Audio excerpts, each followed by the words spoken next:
नमस्कार, market radar में आपका स्वागत है। आपके साथ मैं हूं आशीष चतुर्वेदी। अपने खास शो में हम आखिरी 2 घंटे के लिए निफ्टी और बैंक निफ्टी पर आपके लिए सटीक स्ट्रैटेजी बनाएंगे, साथ ही दमदार ट्रेडिंग कॉल्स भी जानेंगे। इसके अलावा उन शेयरों पर बिलिंग एक्सपर्ट की सलाह जो है आज एक्शन में, तो एक्शन की कर लेते हैं शुरुआत बाजार के चेक के साथ। फिलहाल आप देखें तो निफ्टी 17,500 के ऊपर काफी देर से कंफर्टेबली ट्रेड कर रहा है। करीब करीब राउंड फिगर आप समझ लीजिए कि 1% की तेजी, यानी 142-45 अंकों की तेजी यहाँ पर आपको देखने को मिल रही है। वहीं निफ्टी बैंक की तरफ से देखें तो पिछले आधे घंटे में थोड़ा सा मूव यहाँ पर देखने को मिल रहा है। हालांकि कंपैरेटिव देखें तो निफ्टी के मुकाबले निफ्टी बैंक इतना अग्रेसिवली आज तेजी में पार्टिसिपेट नहीं कर रहा है। करीब 200 अंकों की तेजी आप समझ लीजिए यहाँ पर देखने को मिल रही है। 195 अंक ऊपर है, आधे % का मूव यहाँ पर आपको देखने को मिलेगा। और सेंसेक्स में देखिए शानदार 550 अंकों की तेजी है, 1% का बढ़िया मूव यहाँ पर आपको देखने को मिल रहा है। इसके अलावा अगर आप देखें तो ग्लोबल मार्केट का जायजा लेना जरूरी है। कल के जो संकेत हमें मिले थे यूएस मार्केट से, वो तो सुस्ती वाले थे, कमजोरी वाले थे। अब आप देखें तो नास्डैक का फ्यूचर चल रहा है 21 अंक नीचे, डाउ फ्यूचर्स में भी 43 अंकों की गिरावट है। गिरावट तो है लेकिन फ्लैट विद नेगेटिव बायस फिलहाल कर रहे हैं कारोबार। बड़ा इवेंट है कल जहां पर ब्याज दरों पर फैसला आएगा। हालांकि सर्वसहमति अगर आप देखें तो जो कंसेंसस निकल कर आ रहा है वो 0.25% की बढ़ोतरी यहाँ पर आपको देखने को मिल सकती है। ये एस्टिमेट्स लगाए जा रहे हैं। लेकिन ब्रॉडर मार्केट देख लेते हैं कि फिलहाल आज ब्रॉडर मार्केट में किस प्रकार का जायजा आपको देखने को मिल रहा है। तो एडवांस और डिक्लाइन का रेशियो आपकी स्क्रीन पर करेंगे फ्लैश। इसमें देखें तो एनएससी में 526 स्टॉक ऐसे हैं जहां पर आपको बढ़त देखने को मिल रही है, और करीब करीब 1570 शेयर ऐसे हैं जहां पर आपको बढ़त देखने को मिल रही है। 526 ऐसे जहां पर है गिरावट। तो क्लियरली अगर आप देखें तो बढ़ने वाले स्टॉक्स के फेवर में आज आपको बाजार ज्यादा बेहतर साइड पर देखने को मिल रहा है। लेकिन बड़े इवेंट से पहले, वीकली एक्सपायरी से पहले कैसे बनाएंगे रणनीति, और ढेर सारे कैश मार्केट के जो स्टॉक्स जिन पर एक्शन देखने को मिल रहा है, इनमें क्या करना चाहिए, ये बताने के लिए हमारे साथ जुड़ रहे हैं एलकेपी सिक्योरिटीज के कुणाल शाह। कुणाल जी नमस्कार, शो में स्वागत है आपका। Very good afternoon.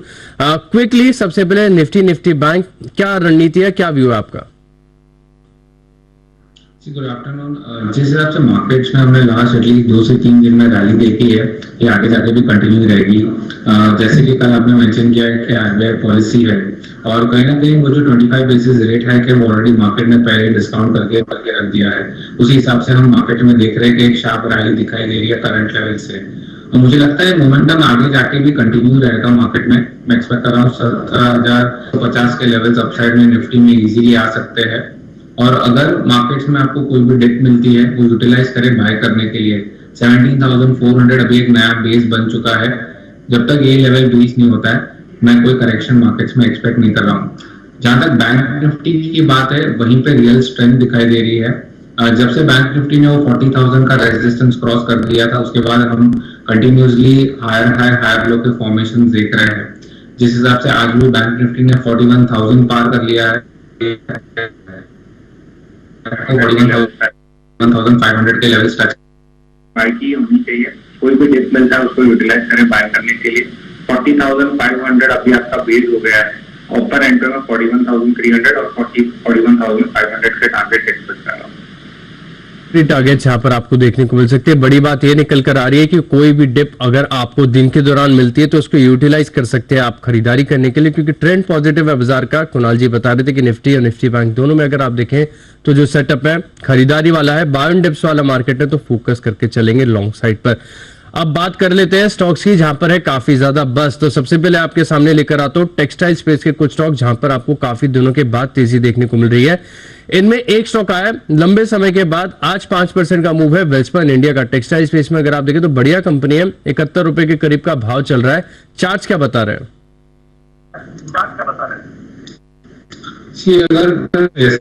जैसे कि आपने बताया कि में काफी सारी आज अच्छी रैली आई है, तो across the board rally clear cut visible है। जहां तक मैं वेल्सपन इंडिया की बात करूं, स्टॉक एक ओवरसोल्ड की टेरिटरी में ट्रेड कर रहा था। आज स्टॉक ने फॉलिंग ट्रेंडलाइन का ब्रेकआउट दिया है। मैं एक्सपेक्ट कर रहा हूँ ये रैली को और भी कंटिन्यू होते हुए स्टॉक अपर साइड में 75-76 के लेवल दिखा सकता है, जो उसका 200 डीए में भी वहीं पे मैच होता है। सो बाय की अप्रोच रखनी चाहिए। 68 आपका स्टॉप लॉस होना चाहिए, 75 और 76 आपके 2 टारगेट्स होने चाहिए।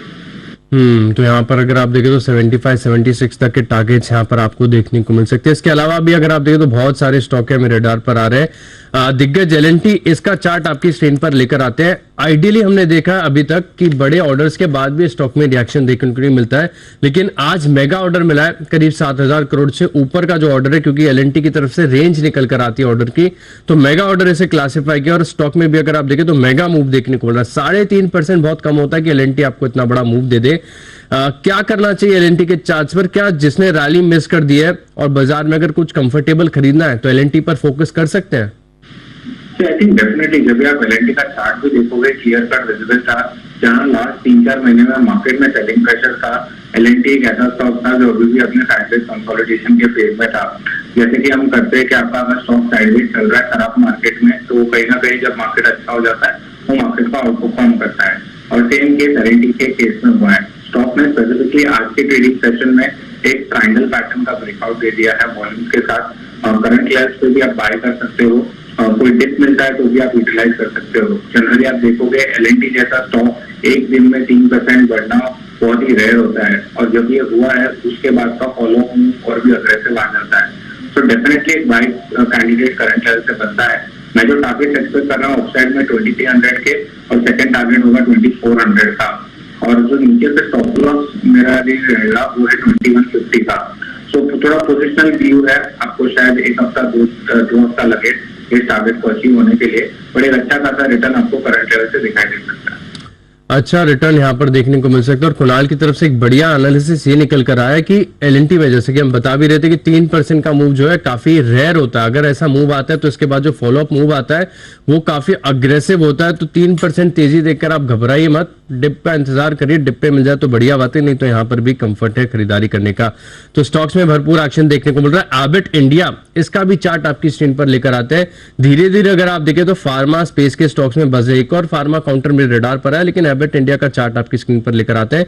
सस्टेनेबल कंटिन्यूअस तेजी यहाँ पर आपको देखने को मिल रही है। फिलहाल 22,750 का स्तर है, 2-2.5% का मूव यहाँ पर आपको देखने को मिल रहा है। चार्ट का कह रहे हैं क्या ब्रेकआउट पॉइंट आ चुका है यहाँ पे? आई थिंक चार्ट वाइज अगर मैं पहले फार्मा सेक्टर की बात करूं, जिस हिसाब से हमने लास्ट वीक में फार्मा के एंटायर स्पेस में बाइंग दिखाई दे रही है, कहीं ना कहीं फार्मा में बॉटम बन चुका है, जो कि इसका टेक्निकल चार्ट पे विजिबल है। तो यहाँ से फार्मा पे as a sector outlook positive है। जहां तक अबॉर्ड की बात है, अगर आप स्टॉक का चार्ट स्ट्रक्चर भी देखोगे लॉन्ग टर्म, एक हायर लो के फॉर्मेशन में ट्रेड कर रहा है। अभी जो नेक्स्ट रेजिस्टेंस है स्टॉक को अपसाइड में वो है 2300 का और 23,000 का। तो जो 23,000 का लेवल है, करंटली स्टॉक 22,750 है, तो खाली 250 पॉइंट है जो बचे एक रेजिस्टेंस के लिए। तो आई थिंक स्टॉक का स्ट्रक्चर काफी बुलिश है, बट ये लेवल मुझे अट्रैक्टिव नहीं लग रहा है बाय करने के लिए। अगर आपको कोई डिप मिलती है तो वो यूटिलाइज करें। स्टॉक का जो सपोर्ट है वो है 21,600 का। तो अगर आपको 21,600, 21,800 के जोन के आसपास मिले तो आइडियल अपॉर्चुनिटी रहेगी ऐड करने की। आपका टारगेट होना चाहिए अपसाइड में पहला 23,000, और फिर हम 23,500 के लेवल देख सकते हैं। 23,500 तक के स्तर देखने को मिल सकते हैं, लेकिन फिलहाल कोई अट्रैक्टिव लेवल नहीं है जहां पर आपको हैबिट इंडिया में करनी चाहिए खरीदारी।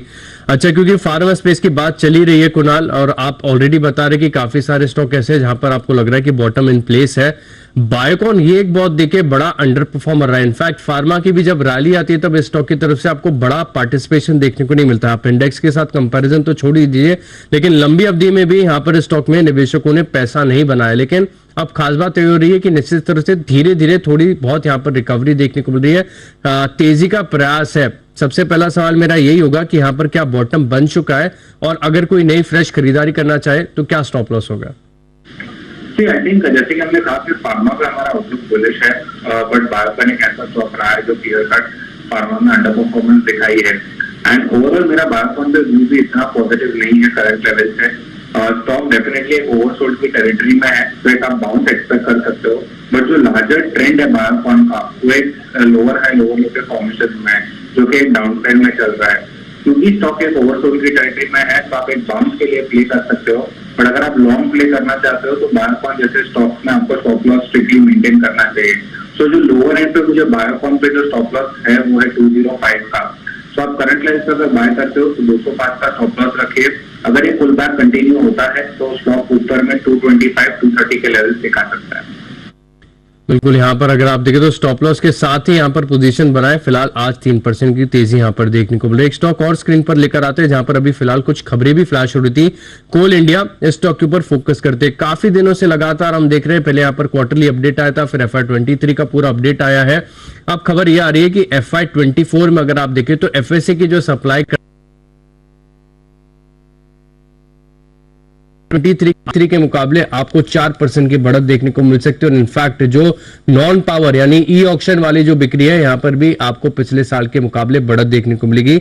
एक फंडामेंटल ट्रिगर बता दूं कि पिछले 4-5 साल से यहां पर प्राइस हाइक नहीं हुआ है और काफी सारी खबरें रिपोर्ट्स ऐसा इशारा कर रही है कि अब हो सकता है कि यहां से आपको 5 से 10% तक कीमतें बढ़ती हुई नजर आए। तो कोल इंडिया लगातार बज है। सरकारी स्टॉक्स में अगर आप देखें तो डिविडेंड यील्ड के लिहाज से भी काफी इंपॉर्टेंट है। कोल इंडिया का चार्ट क्या कह रहा है, क्या सही समय है खरीदारी करने का, और करे तो कौन सा स्टॉप लॉस होगा? I think definitely Coal India को करंट लेवल्स पे अक्यूमुलेट और बाय करना ही चाहिए। जिस हिसाब से हमने रिसेंट करेक्शन देखा था कोल इंडिया में, 210 का एक सपोर्ट जोन था जो स्टॉक ने काफी टाइम ब्रीच करने की कोशिश की, पर वही सपोर्ट से हमें स्ट्रॉन्ग बाइंग भी दिखाई दी, जिसे हम रिवर्सल बोलते हैं। तो क्लियर कट रिवर्सल विजिबल है पूरे स्टॉक में भी और चार्ट में भी। 210 का जब तक ये सपोर्ट ब्रीच नहीं करता है, मेरा भी पॉजिटिव रहेगा। मैं एक्सपेक्ट कर रहा हूँ अपसाइड में 235 का फर्स्ट टारगेट और 240 का सेकंड टारगेट। 240 तक के टारगेट्स यहां पर आपको देखने को मिल सकते हैं। सेंचुरी टेक्सटाइल, इसका भी चार्ट आपकी स्क्रीन पर करते हैं फ्लैश। करीब 2.25% की गिरावट यहां पर आपको देखने को मिली। और स्टॉक को चुनने का खास कारण यह है कि जैसे कि हम शो की शुरुआत में बता रहे थे कि टेक्सटाइल के स्टॉक्स में आज बज है। हमने बात की थी वेल्सपन इंडिया की, जहां पर 4-5% का मूव है। कुणाल का भी व्यू जो है वहां पर तेजी की तरफ है। ये अगर आप देखें तो कंपेरेटिवली कैसा चार्ट है सेंचुरी टेक्सटाइल का? सेंचुरी टेक्सटाइल का अगर आप चार्ट देखोगे शॉर्ट टर्म भी और लॉन्ग टर्म भी, तो एक ट्रेंड डाउन ट्रेंड में चल रहा है। और स्टॉक का जो ब्रेकआउट लेवल जो अपसाइड से आता है वो है 680 का। जब तक 680 क्रॉस नहीं करता है, नई बाइंग स्टॉक में दिखेगी नहीं। तो अगर किसी को लॉन्ग साइड पे प्ले भी करना है तो ब्रेकआउट का वेट करे। 680 एक बार क्रॉस करता है, फिर आप कंफर्मेशन के साथ बाय कर सकते हो। 660 आपका स्टॉप लॉस होना चाहिए डाउन साइड पे। फिर मैं टारगेट एक्सपेक्ट करूंगा एटलीस्ट 750 to 730 के।